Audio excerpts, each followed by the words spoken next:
Pahalgam terror attack is the deadliest attack on civilians to take place in Kashmir in recent years। और किस तरह से India ने strike back किया है, चलिए हर एक चीज समझते हैं। पहले जरूरी है इस हमले की टाइमिंग को समझना। Vice president of USA JD Vance India आए हुए हैं। ऑनरेबल प्राइम मिनिस्टर का सऊदी अरेबिया का दौरा चल रहा था, जिसको कट शॉर्ट करके वो इंडिया आए और उसके साथ ही उन्होंने एक इमरजेंसी मीटिंग की, जिसमें शामिल थे भारत के होम मिनिस्टर, डिफेंस मिनिस्टर और एक्सटर्नल अफेयर्स मिनिस्टर। ध्यान रखें, इसी का रिस्पांस था कि हमारे जो फॉरेन सेक्रेटरी हैं विक्रम मिस्री, उन्होंने एक प्रेस कॉन्फ्रेंस की जिसमें क्लियर किया गया कि इस हमले का जवाब भारत किस प्रकार से देगा। पर सबसे पहले आपको जानना है कि यह हमला करवाया किसने है। लश्कर तौयबा, जिसके बारे में आपने सुना ही होगा, उन्हीं का एक आउटफिट है TRF यानी कि द रेजिस्टेंस फ्रंट, जिसके अंदर हाफिज सईद की भी डायरेक्ट इन्वॉल्वमेंट है।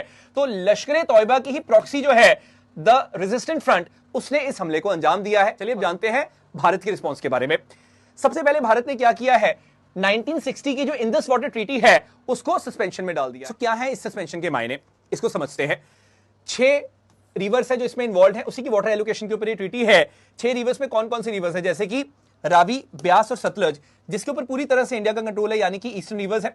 और इंदस, झेलम, चेनाब जो कि वेस्टर्न रिवर्स हैं, इसके ऊपर पाकिस्तान का कंट्रोल माना गया, यानी कि भारत को अनरिस्ट्रिक्टेड फ्लो ऑफ वाटर यहां पे अलाउ करना होगा। डैम कंस्ट्रक्शन की जा सकती है लेकिन फ्लो को डाइवर्ट नहीं किया जा सकता।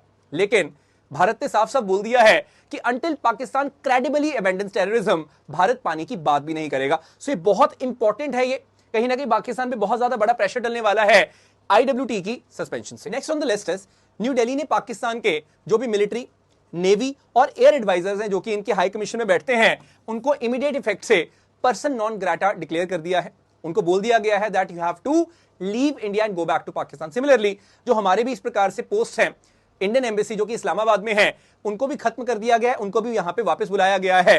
नॉट ओनली दैट, जो पाकिस्तान हाई कमीशन में 55 की कैपेसिटी थी डिप्लोमेटिक स्टाफ की, उसको भी स्लैश डाउन किया गया और सिर्फ 30 की कैपेसिटी कर दी गई है, जिससे कि हाई कमीशन जो है उसकी फंक्शनिंग में भी खासा दिक्कतें आएंगी पाकिस्तान को। इसके साथ ही पाकिस्तान के जो भी सिटीजन, पाकिस्तान के नागरिक सार्क वीजा एक्सेम्पशन स्कीम पे भारत में आए हैं, उनके वीजास को कैंसिल करके विद इन 48 आवर्स कहा गया है कि आप पाकिस्तान वापस जाएं और कोई भी इस प्रकार के वीजा अब ग्रांट नहीं किए जाएंगे भारत के द्वारा।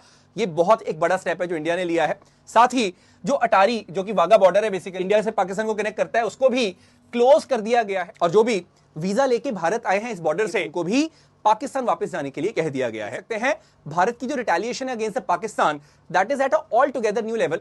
अब ये देखना है कि पाकिस्तान का इसको लेकर क्या रिस्पॉन्स होगा, क्या इंडिया कुछ और भी कर सकता है to arm twist Pakistan. What are your views? You certainly can let me know in the comment section. जय हिंद, जय भारत।